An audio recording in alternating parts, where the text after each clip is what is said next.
میاں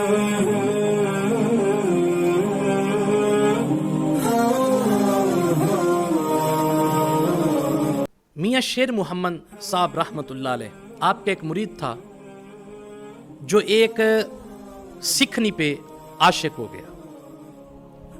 وہ جو سکھنی تھی وہ شادی شدہ تھی، اس کا شوہر بھی سکھ تھا۔ خیر وہ سکھنی پانی بھرنے کے لیے جاتی، یہ بھی اس کے پیچھے پیچھے چلا جاتا۔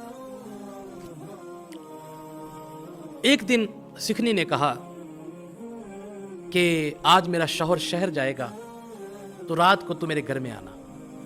میں خوش ہوا کہ میری معشوقہ جو ہے وہ مجھے دعوت دے رہی ہے۔ اس نے کہا ٹھیک ہے میں آ جاؤں گا۔ رات ہوئی تو وہ مرید میاں صاحب کا جو اس عورت کا عاشق ہو چکا تھا، وہ رات کے پچھلے پہر اس عورت کے دروازے پہ جا پہنچا۔ اس نے دروازے کی اوٹ سے دیکھا تو اندر سکھ جو ہے وہ ننگی تلوار لے کر کبھی دائیں طرف جا رہا ہے کبھی بائیں طرف جا رہا ہے، جیسے کسی کا انتظار ہو۔ وہ سکھ نما شخص تھا، اس نے سکھوں والی پگڑی باندھی ہوئی ہے اور وہ بالکل ہو بہو سکھ لگ رہا تھا اور دائیں بائیں پھر رہا تھا ننگی تلوار لے کر، انتظار کر رہا ہے۔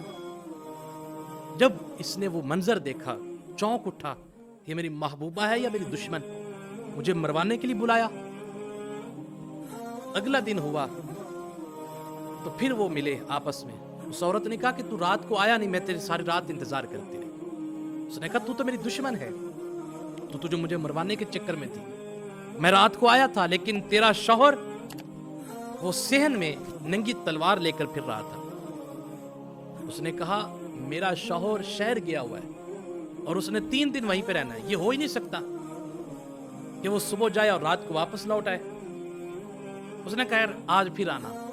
وہ بھی عاشق تھا، معشوقہ کے چکر میں اس طرح مبتلا تھا کہ کچھ نظر نہیں آ رہا تھا۔ دوسری رات ہوئی، رات کا پچھلا پہر ہوا۔ وہ مرید جو تھا میاں صاحب کا، وہ جو عاشق تھا اس عورت کا، وہ پھر اس عورت کے دروازے پہ جا نکلا، لیکن اس دفعہ بھی منظر وہی تھا کہ سکھ جو ہے وہ ننگی تلوار لے کر دائیں بائیں پھر رہا ہے۔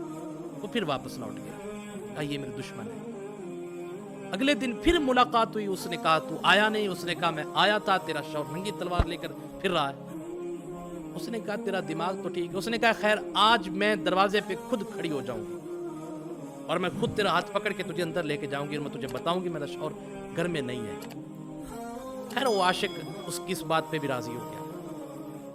تیسری رات جب وہ میاں صاحب کا مرید اور اس عورت کا عاشق جب اس کے گھر کے دروازے کی طرف جانے لگا تو کیا دیکھتا ہے کہ آگے سے میاں شیر محمد صاحب رحمۃ اللہ علیہ تشریف لا رہے ہیں، اور جب اپنے پیر کو دیکھا تو چونک اٹھا اور قدموں سے زمین نکل گئی۔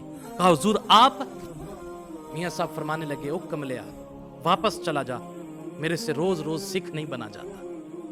اللہ اکبر۔ جب پیر کامل ہو تو مرید کو گناہ کرنے سے ایسے بچاتا ہے، مرید کو گناہ کرنے سے ایسے روکتا ہے۔ آپ سوچیں گے کہ میاں صاحب تو شرک پر شریف ہوتے تھے، وہ اپنے مرید کے پاس کیسے پہنچ جاتے؟